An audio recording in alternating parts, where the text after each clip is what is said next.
Qué bueno que ya estamos en la casa de Dios, que estamos en este lugar especial. Dios sigue siendo bueno con nosotros, amén. Paz de Cristo, hermano. Paz de Cristo. Amén. Ya estamos en la casa de Dios. No sé si tiene algún problema, alguna petición en su corazón, si viene pensativo, si viene cansado de una semana de trabajo, no sé, pero ya está en la casa de Dios. Ya llegamos a este lugar de restauración, lugar de refugio, lugar donde adquirimos fuerza, donde Dios levanta las manos del cansado, donde Dios anima al que está desanimado. Amén. Abra su Biblia en el Evangelio según Mateo capítulo 4. Gracias.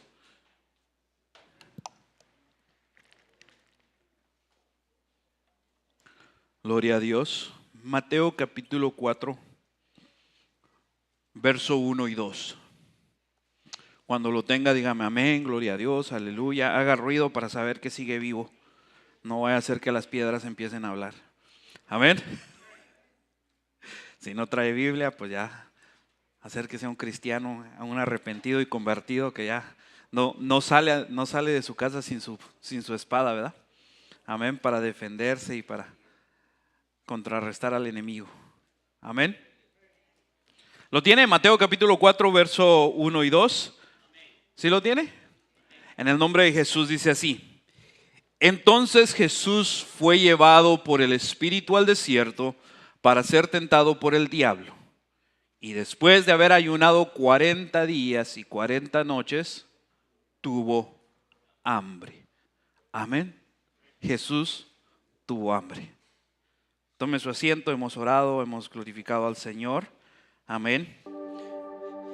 Y qué bueno que ya estamos de nuevo en la casa de Dios. Qué bueno que usted pueda ver la palabra del Señor.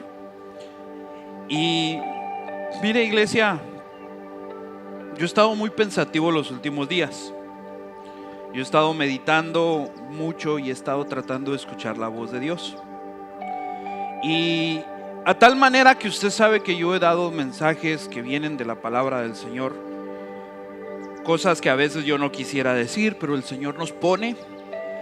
Y sus estatutos son perfectos, son eternos. No hay forma en la que vayamos a contrarrestar lo maravilloso del Señor. Y en esto de querer escuchar la voz de Dios, uno se da cuenta de que en muchas ocasiones, en muchos momentos,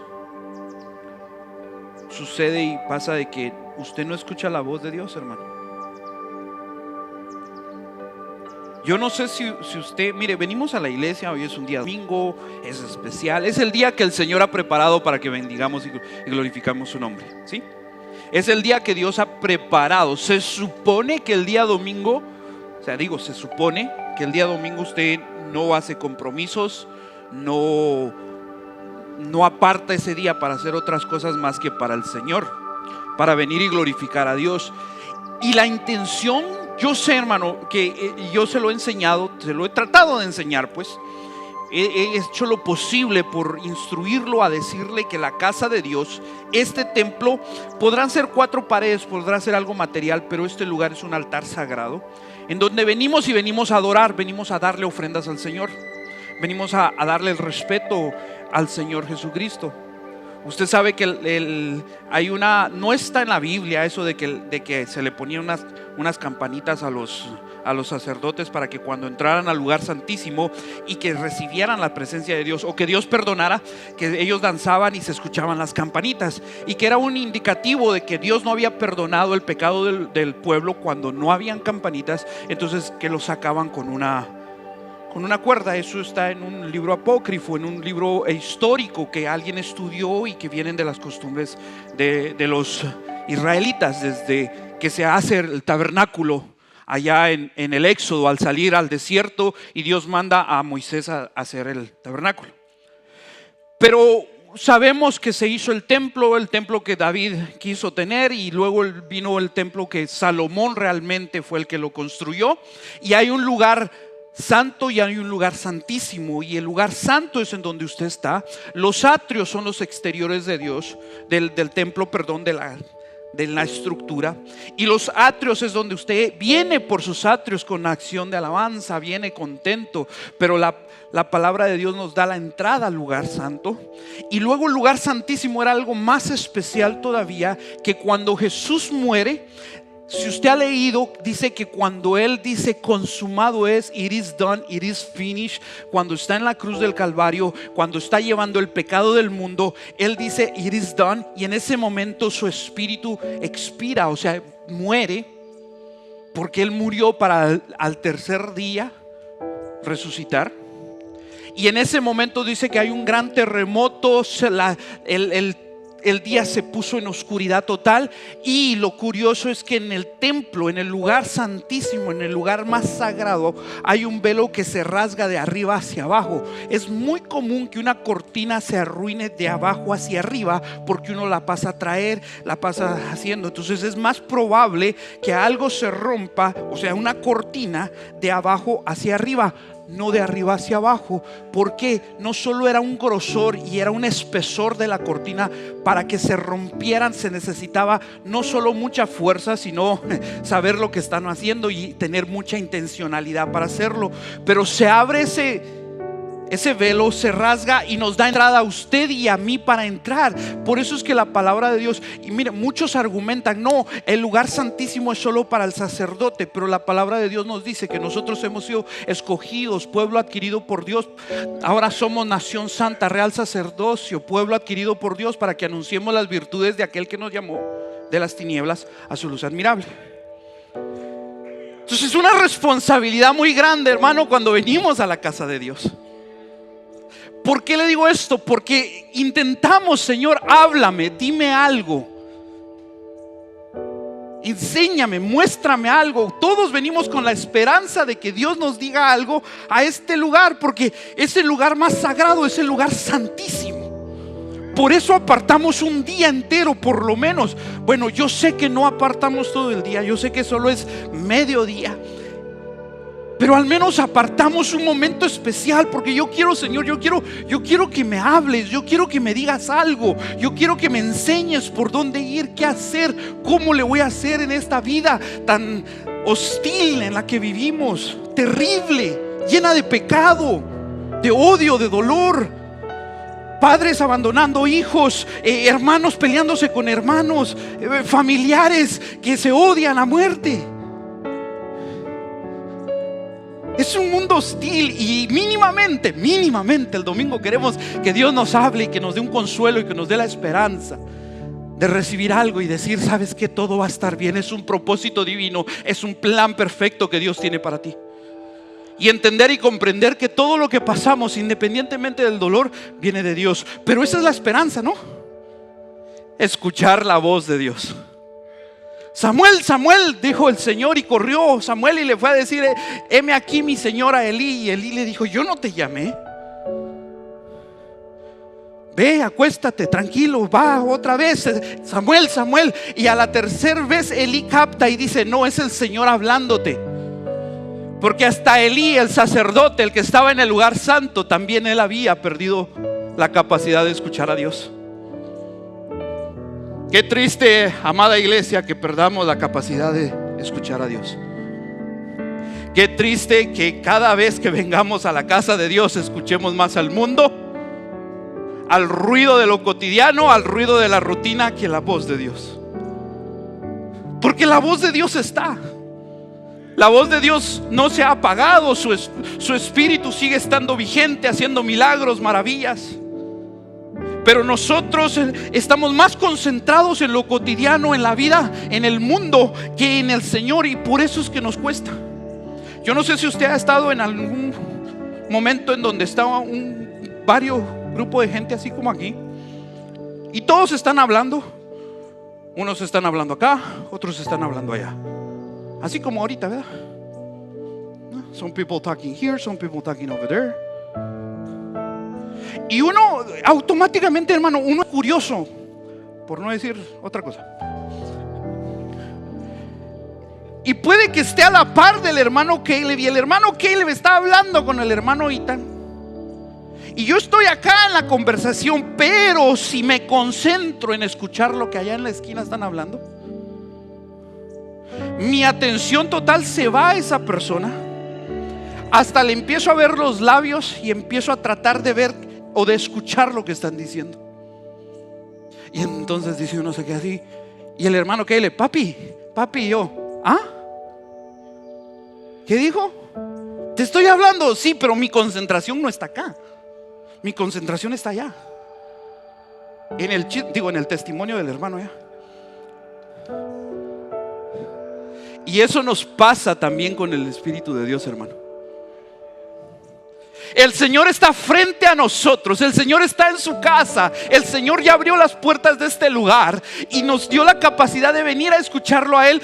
Pero usted se concentra en alguien más, en algo más, en algún otro asunto.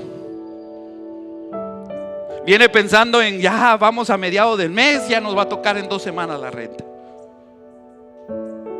Viene pensando en ay, vengo enfermo, mejor no hubiera venido. Ya me están doliendo estos tacones, que para qué los traje.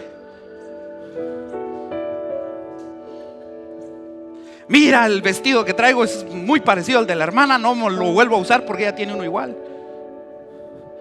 Y los hombres dicen, mira, ese es mi compadre porque usa el mismo traje que yo. Y empezamos a concentrarnos en cualquier cosa, en cualquier asunto, en cualquier cosa insignificante, pues.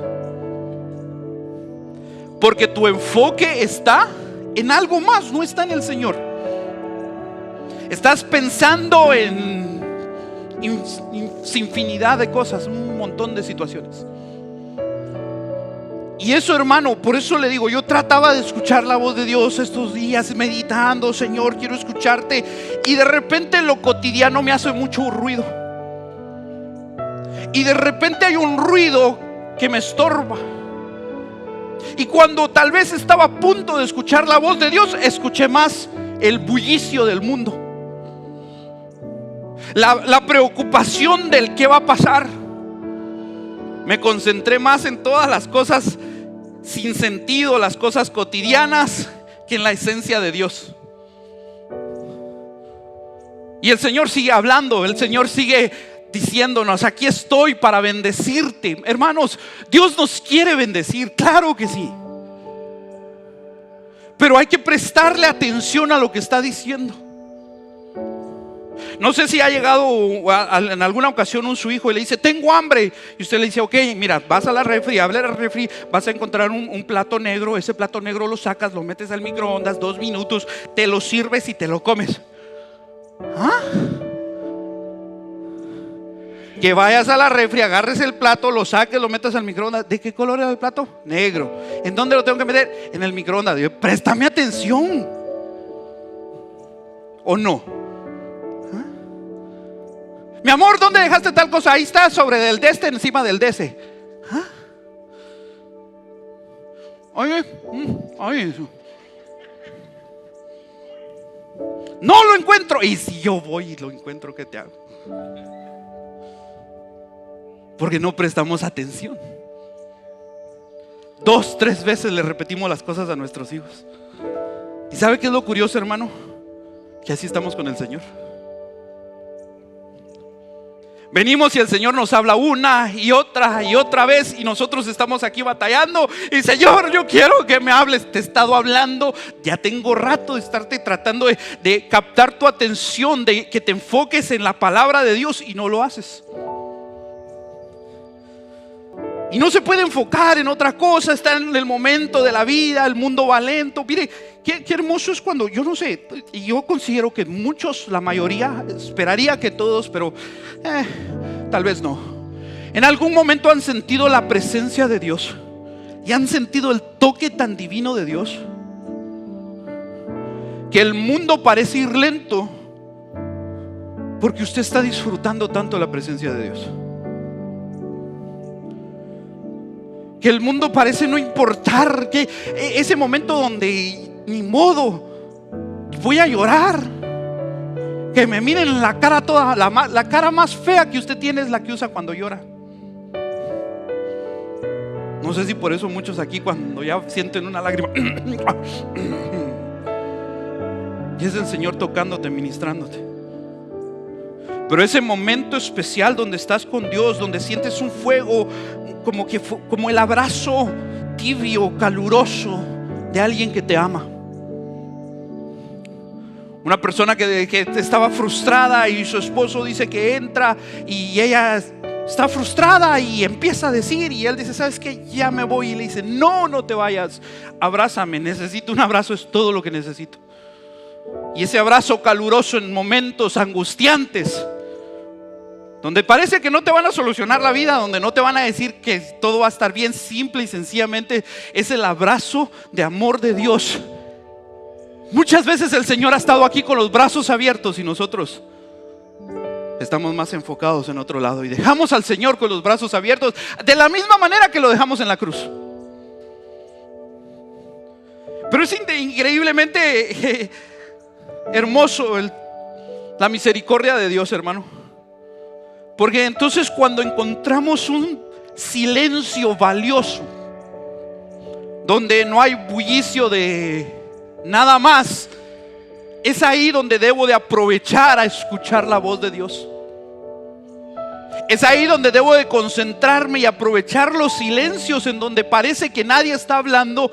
En esos momentos donde usted dice sentir mucha soledad, tal vez el Señor te está metiendo a ese momento para que lo escuches a Él, para que el bullicio del mundo, parece que todos te abandonaron, parece que todos te dejaron y ahora sí estás a solas. El que no te abandona, aunque estés en lo más oscuro, en lo más profundo del mar, en el momento más terrible, el único que no te abandona es el Señor Jesús, porque su mano no nos va a abandonar. Ese momento de soledad donde pensaste que estabas vencido o vencida, donde pensaste que ya no había esperanzas, el Señor está ahí.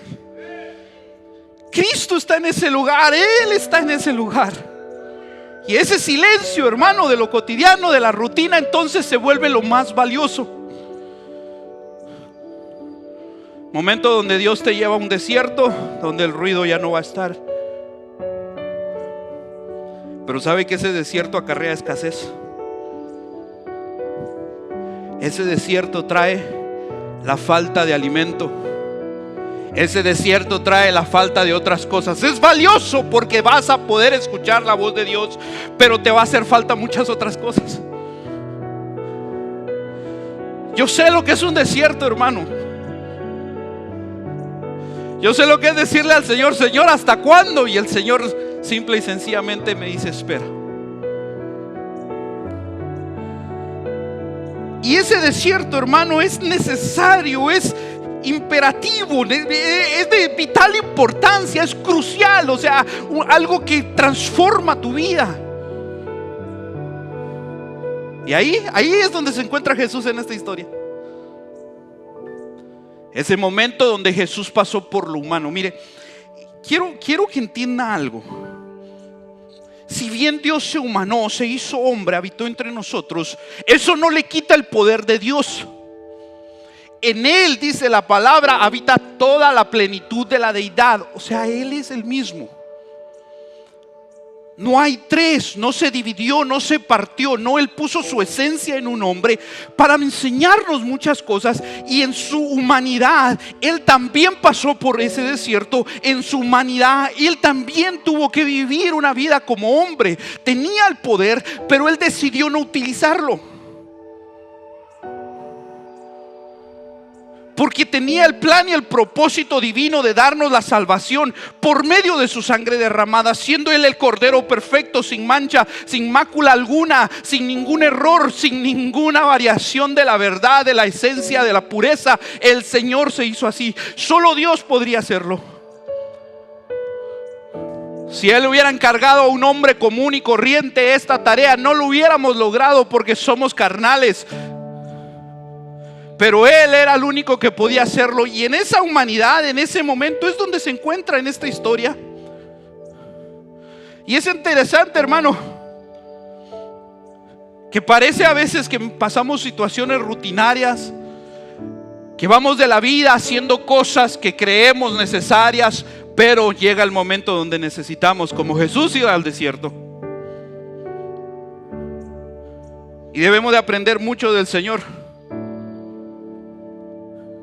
Yo veo, hermano, como muchos hemos visto las bendiciones de Dios, hemos hecho cambios necesarios, hemos avanzado y sí, hermano, Maranata es una iglesia muy hermosa. Usted tiene cosas muy valiosas. El problema es de que muchos de nosotros estamos escuchando más la rutina, más al mundo, a lo cotidiano, a los problemas de allá, que enfocarnos en el Señor. Y cuando te enfocas en algo que no es lo correcto, tarde o temprano te apartas de lo que es correcto. Por eso, tengamos o no tengamos ganas, es muy importante que no faltemos. Y el asunto es que muchos de nosotros pecamos, hermano.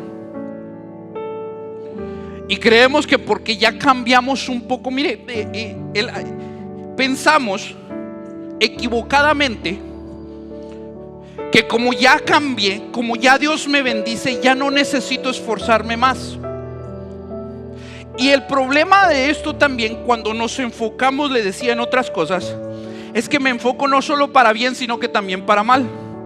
Y como el hermano Tenis está pecando de una forma en la que yo no estoy pecando, y a él si se le mira el pecado, yo siento que yo estoy mejor. Al menos no estoy tan mal como el hermano, como la hermana. Mínimamente no estoy cometiendo los errores aquí que fulano de tal está cometiendo.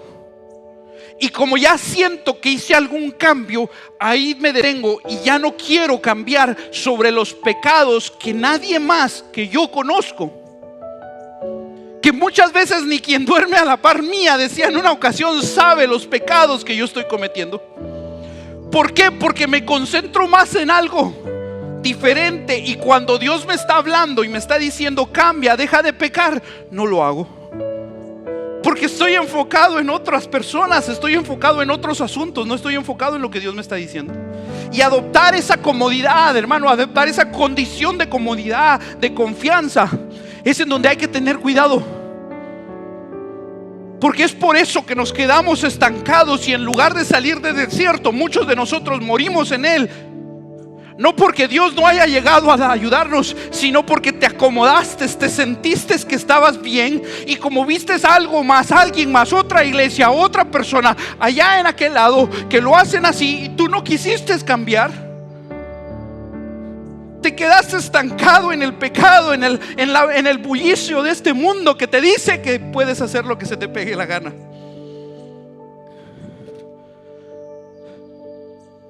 Bajamos la guardia.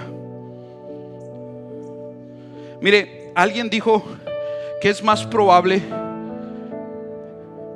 tener un accidente automovilístico cuando crees y piensas que ya sabes manejar.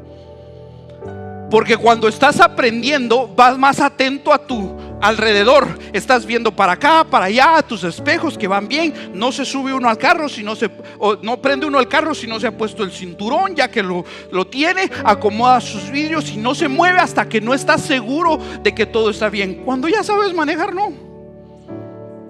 Quiere uno prender el carro y salir, y en el camino voy poniéndome el cinturón. Y solo porque los benditos carros de ahora iban ay, el cinturón. Porque te confiaste, porque te sentiste seguro. Por eso es que el enemigo te ataca. Primera de Pedro 5:8. Sed sobrios y velad, porque vuestro adversario, el diablo, como león rugiente, anda alrededor buscando a quien devorar. No es un león, el león de Judá es el Señor Jesucristo, pero anda como león rugiente. Usted ha visto los documentales de Discovery Channel o National Geographic, o no sé dónde salen, o mínimamente los videos de YouTube, Cuando un león está acechando a su presa, no lo ataca en manada, no lo ataca cuando está fuerte o está atento, lo ataca cuando se descuida y está débil. El problema de nosotros los hijos de Dios es que nos confiamos. El Señor nos mete al desierto y nos debilitamos, y en el momento de debilidad es cuando el enemigo va a intentar atacarte. En el momento de debilidad es en donde nosotros debemos de tener mucho más cuidado, porque es ahí donde tu adversario, el diablo, el que va en contra de Dios, el que va en contra de las cosas poderosas y verdaderas, va a intentar destruir y aniquilar tu vida. Porque el enemigo vino a matar, a robar, a destruir. Ese es el énfasis del mundo, quitarte la vida. El único que quiere dar vida en abundancia es el Señor Jesucristo. Él es el único que la puede dar.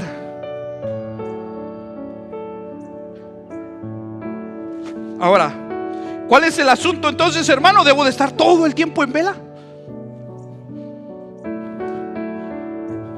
Sed sobrios y velad. Entonces todo el tiempo en vela. No puedo descansar, no puedo dormir, no puedo bajar la guardia. No, sí la vas a bajar.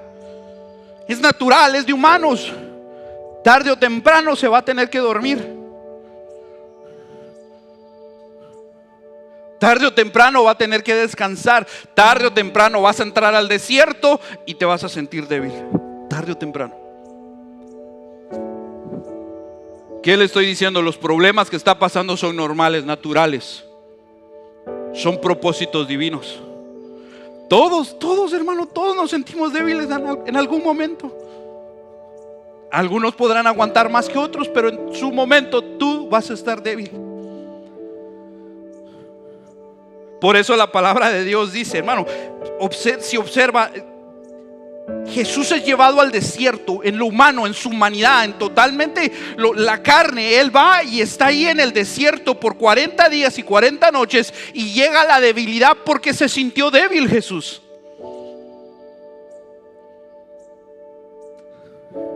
Tuvo hambre. Primero, hermano, aclara, el Espíritu es el que lleva al desierto. Si estás pasando un momento difícil, Dios permitió llevarte ahí. Enfermedad, angustia, lo que sea, Dios ha permitido que estés ahí. Ahora, aclaro esto: el sabio ve el mal y se aparta. Si sabes que te hace mal el azúcar, deja de comer azúcar. Si sabes que te hace mal la grasa, deja de comer tanto taco. ¿Sí? Eso también no es sabiduría. Tenemos el azúcar a 500, el colesterol por las nubes. El Señor me va a sanar. No. Eso es salud. Tienes que estar saludable. ¿Sí? Eso es otro asunto. Paz de Cristo. No se lo pongamos todo al Señor. El Señor ya dio, ya se dio en la cruz del Calvario. Por sus llagas fuimos nosotros sanados. Él te hizo el milagro de quitarte la enfermedad. Él te dio la sanidad. La salud, un cuerpo saludable es opción de cada quien. Y vaya, si no, Dios me ha regañado en eso. Sí. Créamelo, he hecho cambios, aunque usted no los mire, yo sí los siento en el estómago. Porque antes me comía un vaso así de birria enterito y todavía pedía un taco de tripa doradito. Qué bueno. Ahora no me acabo la birria. Y el taco pues para la próxima. La salud es una cosa, la sanidad viene de Dios. Pero Dios te ha dado sanidad, te ha dado tantas cosas y de nuevo, es necesario estar débil, hermano. El Espíritu llevó al Señor al desierto para estar débil. El Espíritu te está llevando a la debilidad, al problema que estás pasando, para que reacciones y despiertes y veas la voluntad de Dios en tu vida. Es necesario para el Hijo de Dios, hermano, pasar por los desiertos. Es muy importante. Así que prepárese. Mire, sí, este pasaje nos enseña que debemos de ayunar más seguido, mucho más probablemente de lo que lo hacemos. Porque muchos de aquí en este año no han ayunado más que cuando en la iglesia se les pide ayuno. Así que usted debe de debilitar el cuerpo para que el Espíritu sea el que salga adelante. El cuerpo te pide comida. Tú entregas ese sacrificio para que sea el Espíritu el que crezca en ti. El cuerpo te pide otras cosas, te pide teléfono, te pide tele, te pide diversiones, te pide placeres, y tú los entregas todos al Señor. Debilitas los deseos de la carne para que el fruto del Espíritu pueda germinar en ti y pueda empezar a desarrollar y pueda empezar a crecer de tal manera que tú seas diferente. Es necesario estar débil. Pero el énfasis que le quiero hacer acá, para que usted recuerde, es que este momento en donde Jesús se sintió humano, tuvo hambre, tuvo esa debilidad. Estuvo, hermano, tener hambre te hace débil. Cuando usted tiene hambre no puede pensar más que en ese taco con el queso derretido, ¿verdad? Cuando lo abre así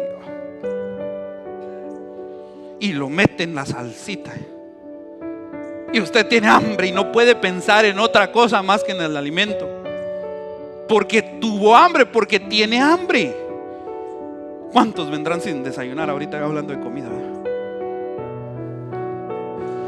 Jesús tuvo hambre después de haber ayunado, dice el verso 2 en Mateo 4. Sí, Mateo 4 verso 2. Y después de haber ayunado 40 días y 40 noches tuvo hambre. El Dios encarnado también pasó debilidad.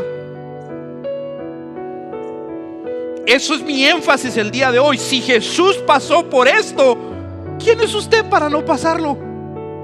¿Quién soy yo para no pasar el desierto?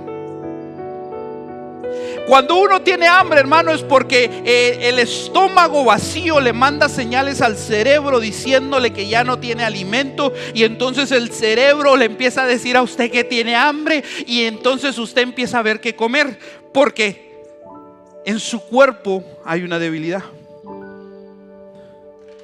Dice que, mire, yo lo he usado como broma, y se lo voy a poner así, que cuando uno tiene hambre se pone de mal humor. Y hay algo científico, natural, que sucede, que dice que es porque nuestros niveles de azúcar bajan, nuestra proteína está en decadencia. Entonces el cuerpo empieza a sentir desesperadamente esa hambre y empieza a mandar señales al cerebro porque hay una debilidad. Entonces el cuerpo empieza a decir: estoy de mal humor porque no me das comida. Y según Google, eso es indicativo de que usted tiene una nutrición desbalanceada, no buena. Para que Jesús llegara a este momento de hambre le tocó 40 días y 40 noches. Usted, con haberse hambriado en el desayuno y no haberse tomado su café con pan, ya viene de mal humor.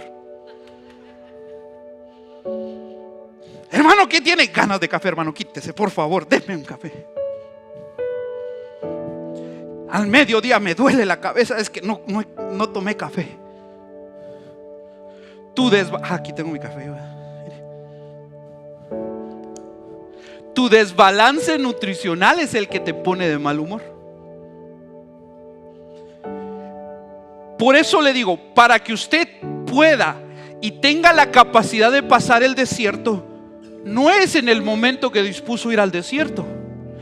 Antes tuvo que haber practicado y antes tuvo que haber tenido una vida saludable y balanceada en todos los ámbitos. Jesús tuvo hambre. De nuevo, no quiere decir que Él se haya enojado, porque Él es la esencia pura de alguien que cuidó su cuerpo. Él fue perfecto, pero tuvo que comer. Él fue perfecto, pero tuvo que pasar las cosas de un hombre. Jesús es el ejemplo supremo de cómo cuidar el cuerpo humano. ¿Usted cree que si Él hubiera pasado el desbalance que nosotros tenemos, hubiera su cuerpo aguantado a llevar la cruz por el tiempo que la llevó? Los 39 latigazos que los romanos le dieron, la corona de espinas en su cabeza. ¿Se da cuenta que el cuerpo es importante, que hay que consagrarlo a Dios? It's not your body, it's not whatever you want to do. No, es del Señor, es de Dios. Cristo pagó por él. Simple y sencillamente así. Pastor, ¿me puedo hacer esto? ¿Me puedo hacer el otro? No, no te lo puedes hacer porque tu cuerpo le pertenece a Cristo. Primero adora a Dios, y cuando adores a Dios se te van a ir todos esos pensamientos, porque lo puro, lo eterno, lo majestuoso va a estar en tu vida y vas a dejar de pensar en las cosas del mundo. Pero Jesús es el ejemplo supremo de esto. Él aguantó, Él pasó por hambre. Ahora, ¿por qué pasa o qué es lo necesario que suceda? Cuando hay cierta debilidad, hermano, el enemigo va a tratar de ganarle en la batalla. Primera de Pedro 5:8, ¿no? Sed sobrios y velad, porque vuestro adversario, el diablo, como león rugiente, anda buscando a quien devorar. Entonces yo tengo que tener cuidado cuando estoy. Le digo esto porque va a pasar por desiertos. Necesita los desiertos. Prepárese antes.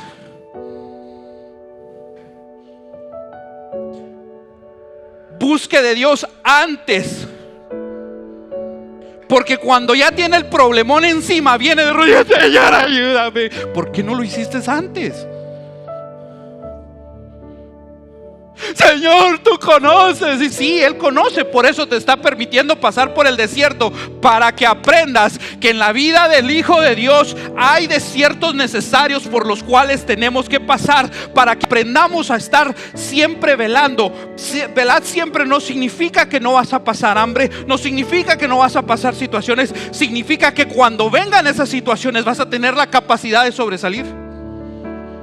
Y ese es el énfasis, hermano, de que Dios nos está enseñando en lo humano lo que está pasando. ¿Sabes por qué? Porque cuando hay cierta debilidad, cuando tu cuerpo está débil, es ahí cuando el enemigo va a atacar. Esa es su naturaleza: atacar al débil.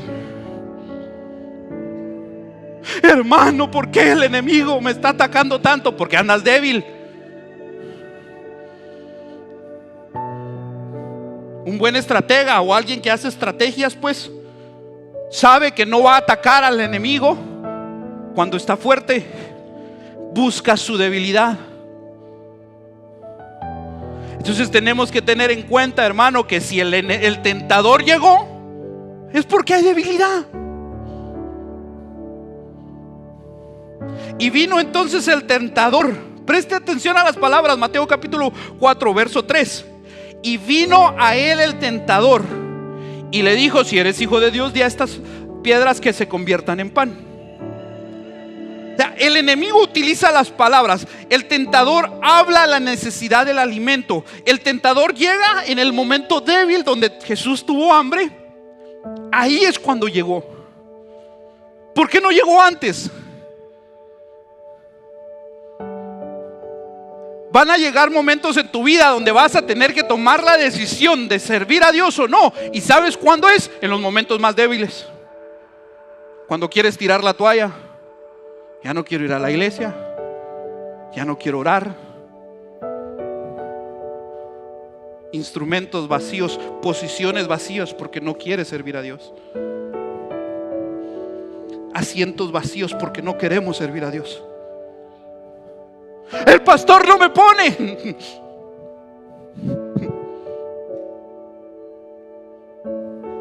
¿Qué estás haciendo? El tentador va a llegar, la tentación va a llegar. Apréndame esto, iglesia. No somos superhumanos donde ya no batallamos con el pecado. Todos batallamos con el pecado. Todos. A Jesús le llegó el tentador. A Jesús le llegó a decir el tentador: hey, ¿tienes hambre? Dile a estas piedras que se conviertan en pan. Yo sé que le predicaron que no le iba a faltar nada, que todo iba a ser color de rosa, que cuando usted se entregara a Dios todos sus problemas se le iban a solucionar, y que Él era el gran proveedor, que era el protector, que era nuestro doctor, que era nuestro estandarte. Y le predicaron todo eso, y muchas veces nos confiamos de eso para nosotros no hacer lo que debemos de hacer. Tengo necesidades, pero yo conozco al Creador, que Él puede traer la bendición. El enemigo lo sabía, hermano. ¿Recuerda el alimento que le mandó en Éxodo? ¿Éxodo qué? No. Oh, you have it, the next. Éxodo 16. Jehová dijo a Moisés: he aquí yo os haré llover pan del cielo, y el pueblo saldrá y recogerá diariamente la porción de un día, para que yo lo pruebe si anda en mi ley o no. Mas en el sexto día prepararán para guardar el doble de lo que suelen recoger cada día. El maná, ese pan que caía del cielo, créalo o no, el Señor nos sigue mandando pan de esa manera. Te sigue mandando sustento y viene del cielo. Pero muchas veces ese es el problema que nosotros tenemos, que estamos en el desierto y estamos esperando que el pan venga del cielo así. Y el enemigo lo sabe. Y mire, si alguien sabe el poder que hay en el nombre del Señor Jesucristo, es el diablo. Y el diablo te va a tentar con cosas que parecen ser buenas. Tienes poder, di que estas piedras se conviertan en pan. Porque se podría hacer.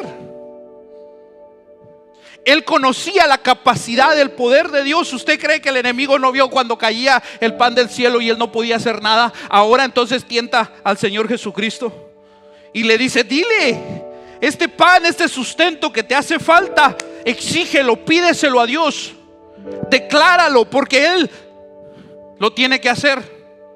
Decrete, usted tiene el poder, usted tiene la autoridad. Decrete, declare en el nombre de Jesús. ¿Por qué? Decreto que de ese carro es mío en el nombre de Jesús. Porque soy un siervo de Dios, yo necesito estar bien. Soy una sierva del Altísimo, necesito una cocina con una isla en medio para poder hacer mi desayuno ahí.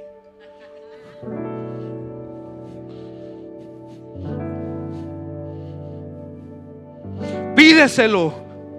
Y ahí están los predicadores diciendo: sea específico con Dios. Si quiere un carro azul, pídaselo azul. Si quiere una casa de color blanco, pídasela blanca.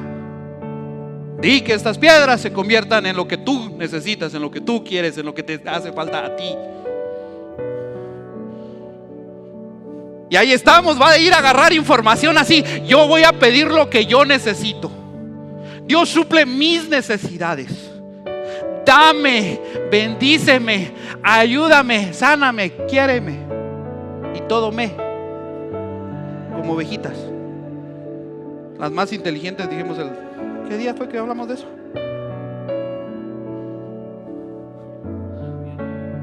Yo sé, hermano. Pero los hermanos se quedaron así como: ¿hablaron de eso? Pues porque no vino, ¿verdad?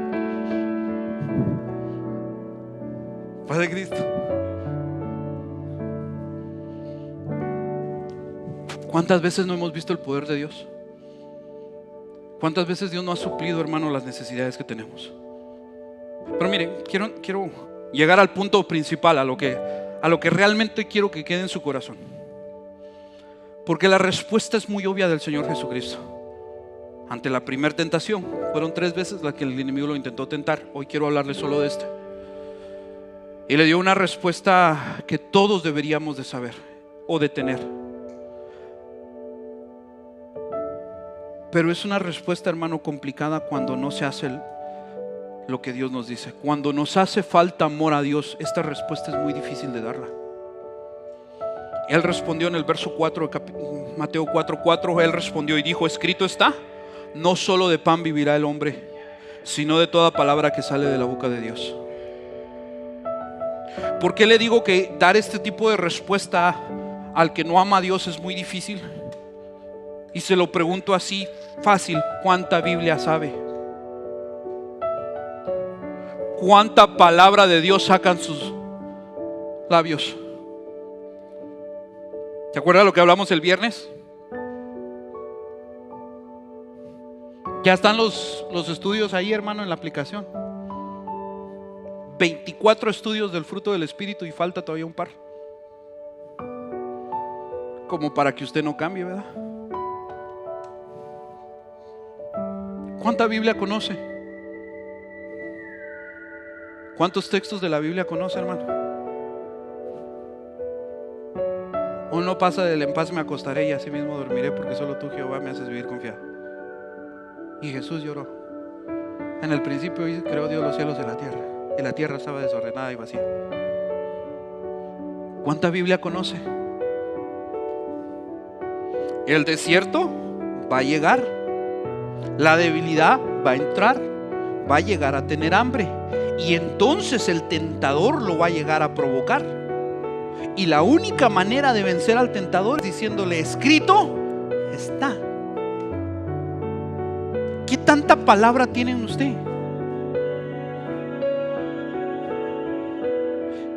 Mire, hermano, y yo entiendo. Siempre las personas dicen: no, yo acabo de empezar, todavía no me sé ningún texto, todavía me cuesta, todavía no conozco, lo que sea. Perfecto, si usted tiene, hoy es su primer día que vino a la iglesia, se lo acepto. Pero ya si tiene por lo menos más de una semana, mínimamente debió haber leído 1 o 2 versículos en la semana, mínimamente.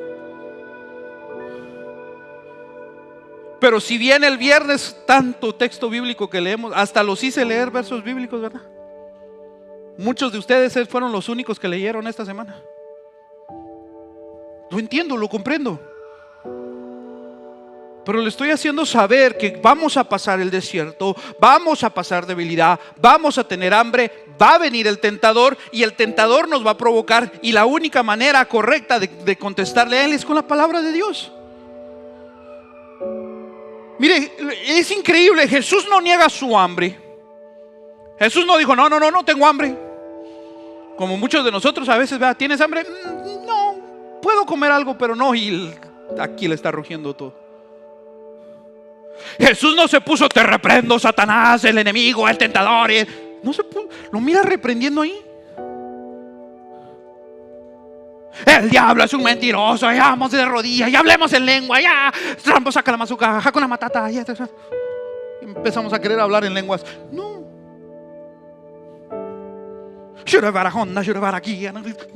no se puso el Señor a hacer eso. Y no me estoy burlando de las lenguas. Es que hay muchas personas, hermano, que alguien está pasando una necesidad y luego vamos a orar y el Rambo saca la mazuca y uno dice: pero yo necesitaba oración, no entendí nada, tradúcemelo. That's the reason sometimes I try to translate to your language, to English, but you should know Spanish. I'm sorry, you're in a Spanish speaking church.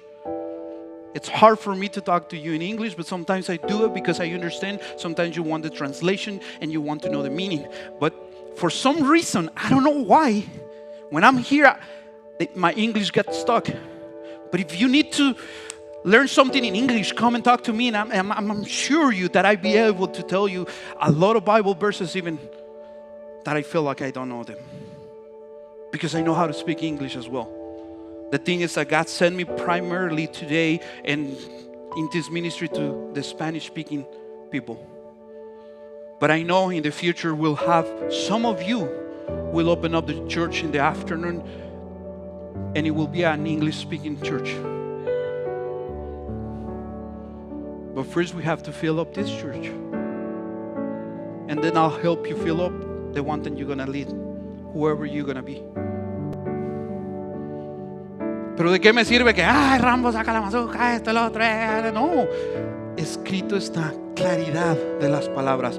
De nuevo, no me estoy burlando de las lenguas, porque las lenguas son edificantes y son las que cuando nuestro espíritu ya no puede hablar, entonces viene el Espíritu de Dios.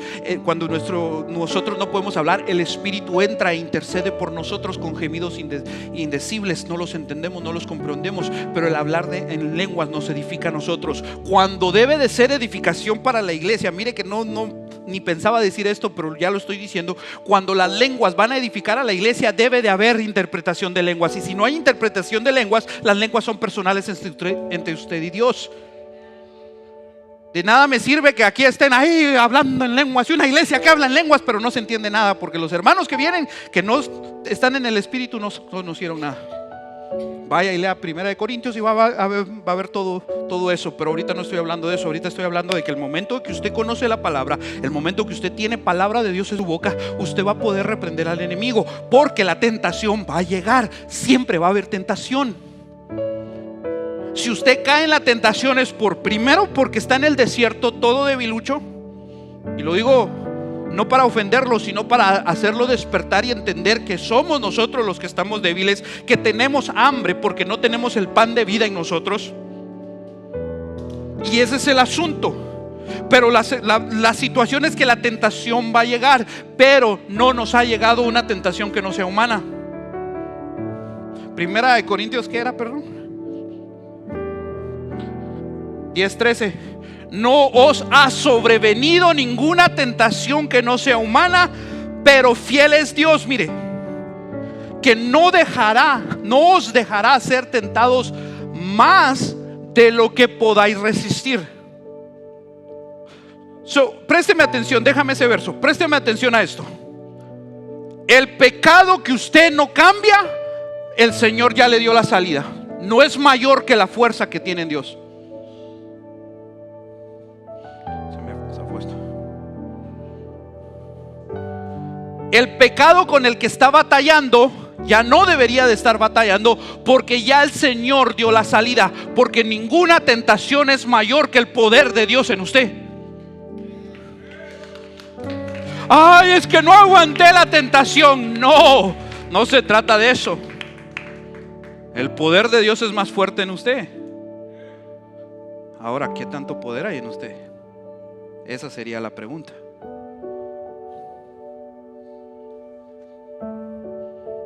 Ya decía yo. ¿Qué tanto poder tiene?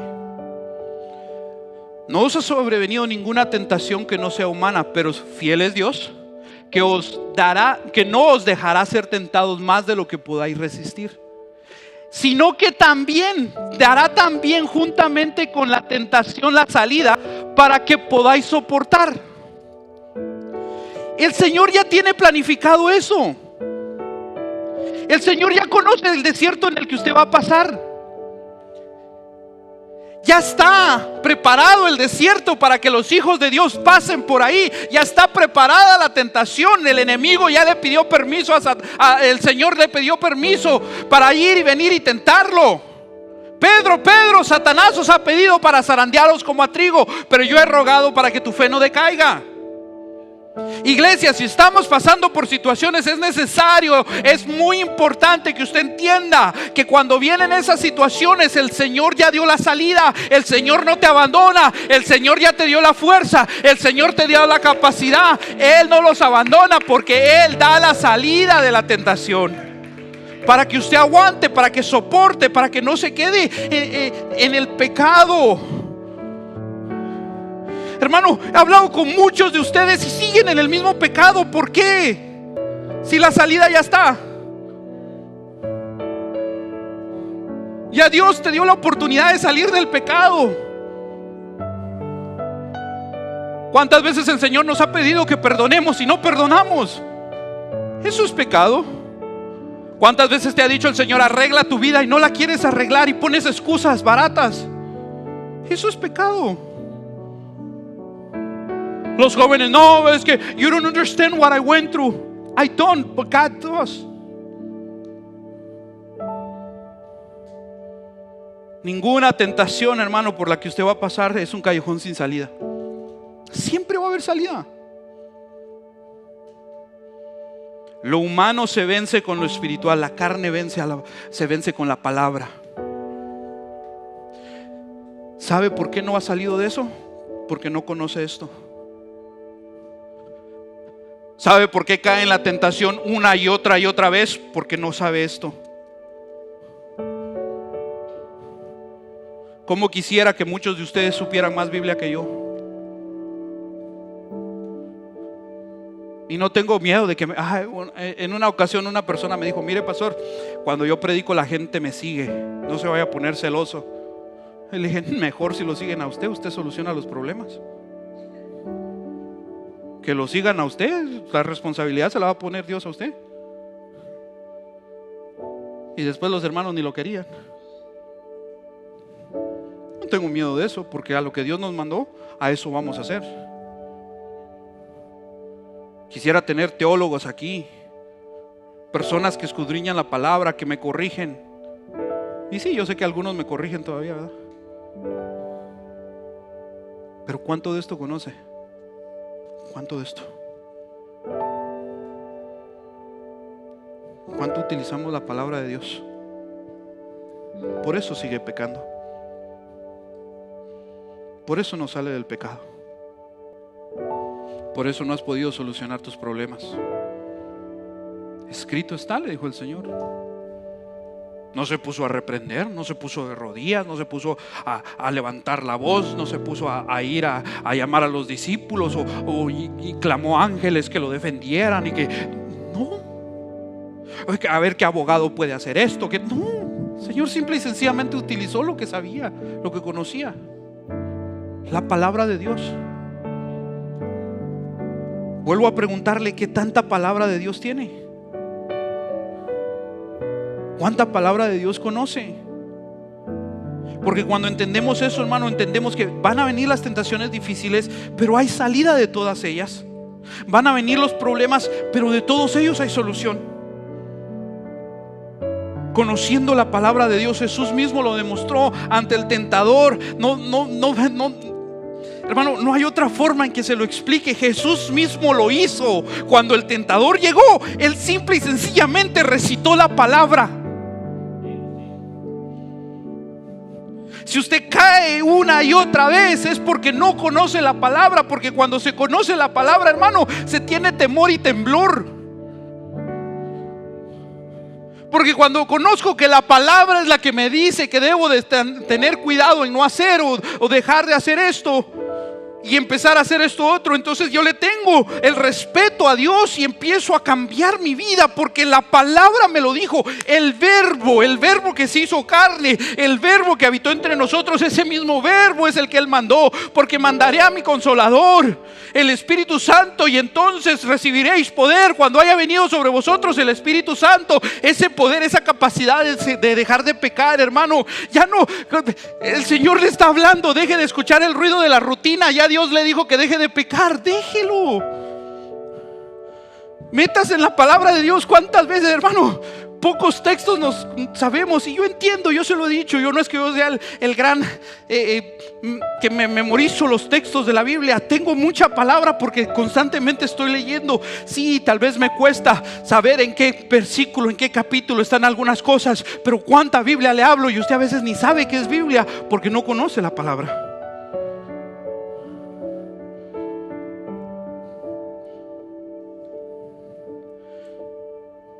Escucha el ruido de la rutina, hermano, y no deja que la palabra muera en usted. And again, I'm going to say it again. Secular music is not good.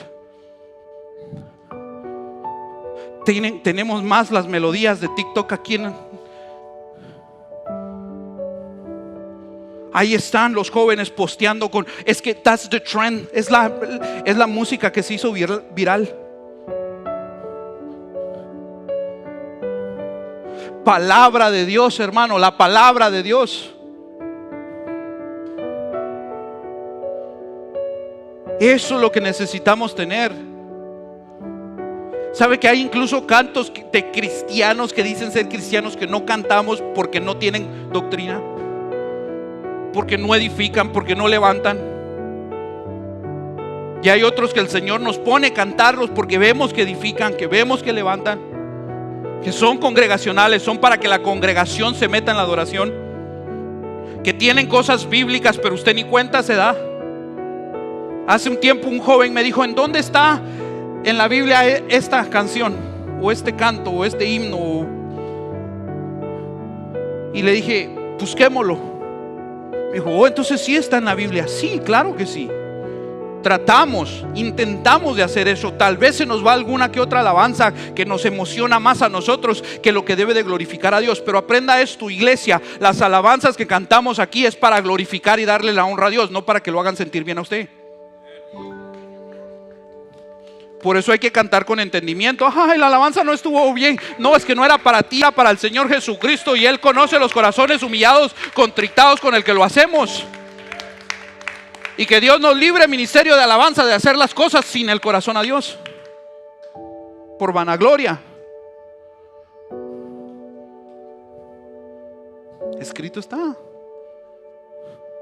Santiago capítulo 1 verso 22. Texto muy conocido. Dice, pero sed hacedores de la palabra y no tan solamente oidores, engañándonos a vosotros mismos. Porque si alguno es oidor de la palabra, pero no hacedor de ella, es semejante al hombre que considera en un espejo su rostro natural. Porque él se considera a sí mismo y se va y luego olvida cómo era. Esos espejos de los que está hablando no son los espejos que ustedes, las hermanas, tienen ahorita. Ahí andan uno rosadito con peine, ¿ah?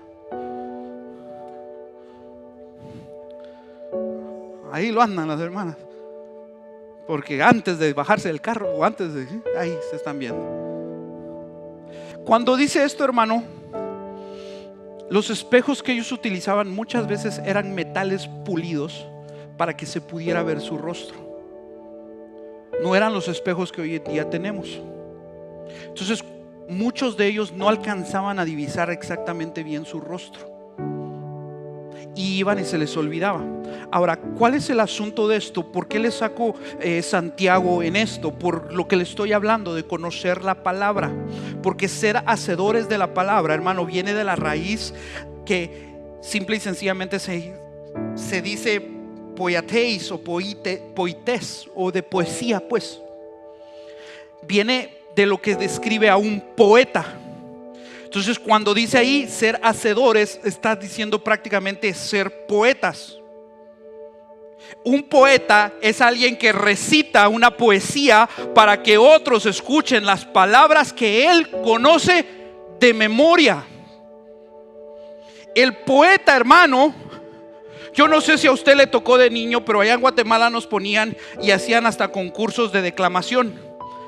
El poeta era el que se paraba enfrente y decía un poema de memoria. Simple y sencillamente lo aprendía, lo memorizaba y después lo declamaba haciendo ademanes, o sea, moviendo las manos, haciendo expresiones, levantando la voz o bajando la voz, dependiendo el sentimiento que uno había adquirido del poema mismo. Oh azules y altos montes, oídme desde ahí. Y todo lo demás ya no me lo sé. Pero es el poema de los cuchumatanes. A las montañas de allá de Guate, pues. Hubo un poeta que vio las montañas, se admiró la creación y le hizo un poema que muchos se lo han aprendido de memoria y muchos lo saben narrar y lo saben recitar y pasan a hacer concursos y la gente paga para escuchar al poeta hablar. ¿O a poco usted no paga para escuchar hablar a los artistas en las películas? You shall know. Porque eso sí no lo aprendemos de memoria, pues. Cuando dice hacedores, está diciendo háganse poetas, reciten, declamen, hablen la palabra de Dios. No solo se queden con ella en el corazón, porque cuando viene el tentador, lo que sale de tu boca es lo que lo reprende. Lo que dices escrito está, no solo de pan vivirá el hombre, sino de toda palabra que sale de la boca de Dios. Ser un hacedor no significa que yo me quedo con eso. Sí, lleva las acciones, pero la palabra hacedor, entienda, es del poeta, del que la sabe de memoria, del que la declama, del que la recita, del que la comunica. Porque quiero hacerte conocer lo hermoso que es el Señor. Eso es lo bonito, hermano. Cuando dice ser hacedores de la palabra, no está diciendo quédate con lo que tú estudiaste o lo aprendiste. No, salga, háblelo, dígaselo a alguien en la calle. ¿Sabe por qué lo dice en esta ocasión? Porque allá en esos tiempos se iba al parque o se iba a los lugares de reuniones, a las plazas, y entonces un poeta empezaba a dar la poesía. Y el público se presentaba y ellos hablaban y ellos decían las obras teatrales que ellos traían preparadas. Entonces Santiago, el hermano de Jesús, el medio hermano de Jesús que llega a ser pastor, les dice: ustedes también párense en las plazas, en los parques, en las afueras y reciten, hablen la palabra de Dios, para que cuando ustedes la hablen el tentador se vaya. Porque es cuando tú estás más fuerte, cuando te sientes débil, entonces viene la palabra de Dios, el verbo habita en ti. El Señor Jesucristo entra a tu corazón, su Espíritu te llena y entonces la palabra empieza a fluir porque eres un poeta de Dios. Eres un hacedor de la palabra. No solo un oidor. ¿De qué te sirve, hermano? Perdón que se lo diga de esta manera, pero ¿de qué le sirve tanto mensaje predicado si no habla la palabra de Dios afuera?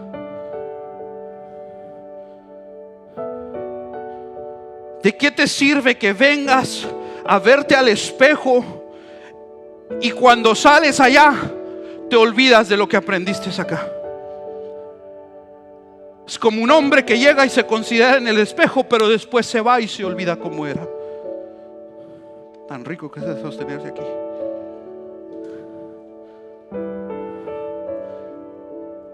¿De qué nos sirve tanta predicación, tanta palabra dada, hermano, si no soltamos esa palabra afuera? Cuesta, claro, porque estás débil, porque no conoces el poder. Pero el tentador sale huyendo cuando se le conoce, se le da y se le recita la palabra. Por ahí le dije a un hermano que trataba de utilizar la Biblia en los consejos que daba y me dice: no saques la Biblia porque ahí pues ni modo.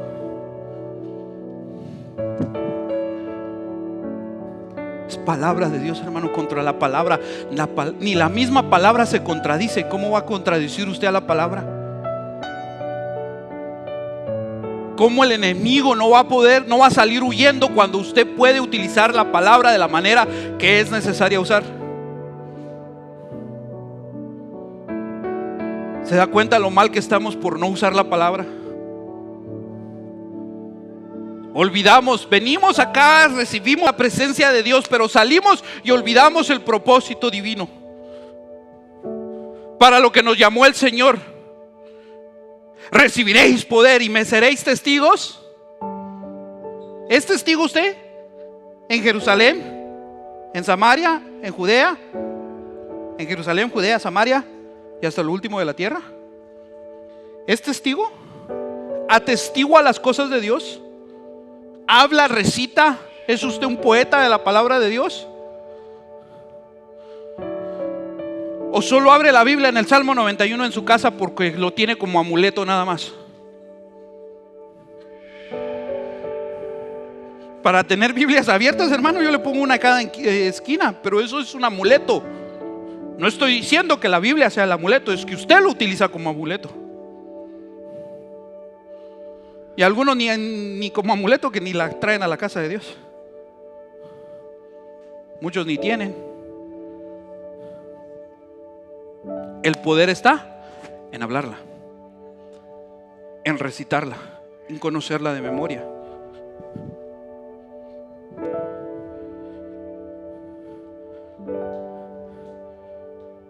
Santiago 1:25, y con esto termino. Mas el que mira atentamente en la perfecta ley, la de la libertad, y persevera en ella, no siendo oidor olvidadizo, sino hacedor de la obra, será bienaventurado en lo que hace. Mire, iglesia, usted es doblemente dichoso porque conoce la palabra.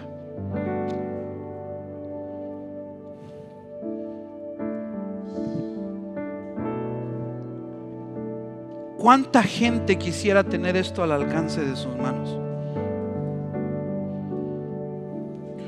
¿Cuántas personas utilizarían esta palabra con un poder tan tremendo? Y usted y yo que los tenemos acá, a distancia de nuestras manos,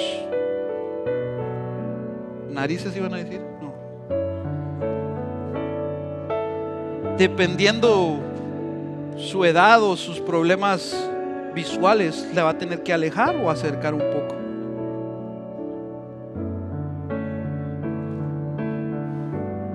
El que persevera en ella no siendo oidor olvidadizo. ¿Cuánta palabra ha olvidado que Dios le ha dado?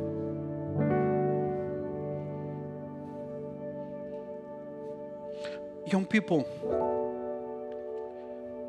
it's in English as well. You have no excuse whatsoever to not notice. You speak Chinese, there is Chinese Bible too. Whatever language you want it, it is there. There is only one language that they haven't done it. But someone created a cover, and it says, and you write down the Bible verse, the title of the Bible in that language. And when you open that book, it's white pages. Because people who spoke that language doesn't exist anymore. It's a language that is being it is done. There's no one who speaks that language. That is the only language that I researched that it was never translated to that language. All of the languages, all of the earth is going to have at some point the translation of the Bible. So there is no excuse for you not to notice, not to read it every day. And all of your problems are going to start looking very differently when you have this in your heart. I'm not trying to force you to do something. I'm trying to teach you what a beautiful path this is.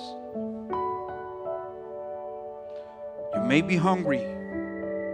You may be weak. But there's power in this to defeat all that.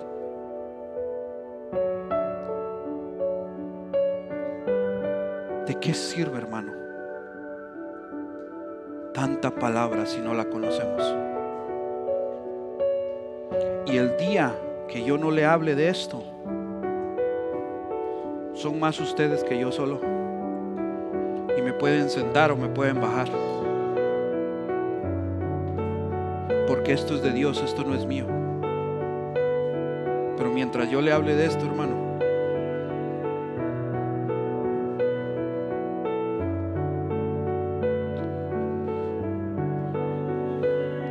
¿cuántos quieren ser hacedores? La tentación va a llegar. El que es solo oidor es el que va a caer.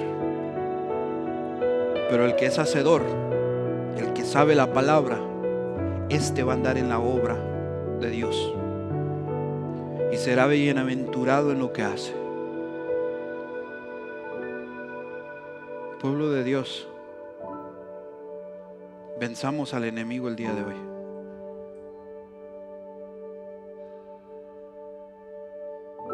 Aquí está el altar.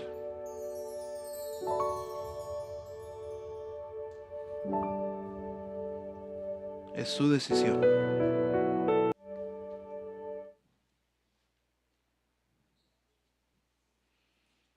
Es su decisión.